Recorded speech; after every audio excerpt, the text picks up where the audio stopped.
History of the Cherokee from letter written on November 10th, 1825 by F. Dursey to Francis Grapp, a well-known Indian trader at Nacogdoches. Knowing the weight of your influence with all the savage nations and also the ascendancy that you have over the character of Mr. Fields, your son-in-law, I think that on one could stop better than yourself.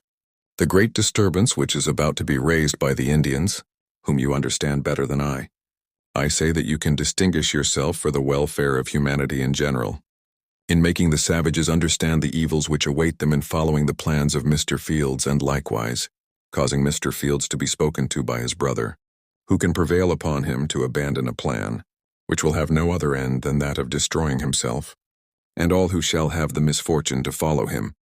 Excerpts taken from an article on the internet entitled Hayden Edwards and the Fredonian Rebellion 1826 through 1827. Entries used in the article are from Comprehensive History of Texas, and also History of Texas and Texansi have included the letters as they were presented in their entirety, letters to Cherokees from Ahumada, Saucedo and Austin Comandante Ahumada and Jefe Politico Saucedo to Fields.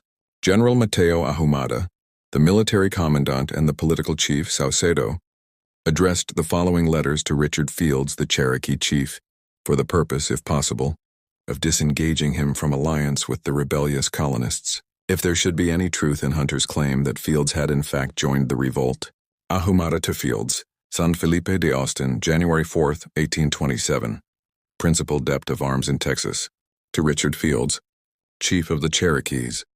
I have received information from various sources that you have united with the party of Americans who in Nacogdoches have declared themselves opposed to the supreme government of Mexico.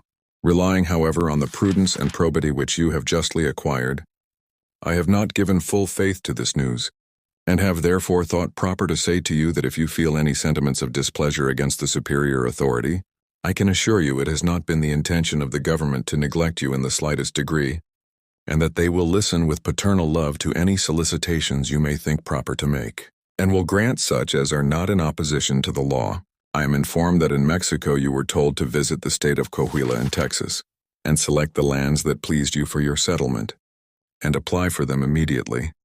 If you have not selected them and not asked for them, it was not the fault of the government that you are not now in possession of them, notwithstanding you peaceably and tranquilly occupy lands of the nation.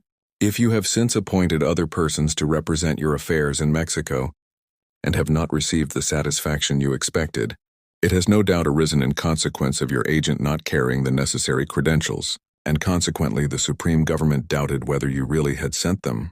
Prudence and judgment, which adorn you, imperiously require that an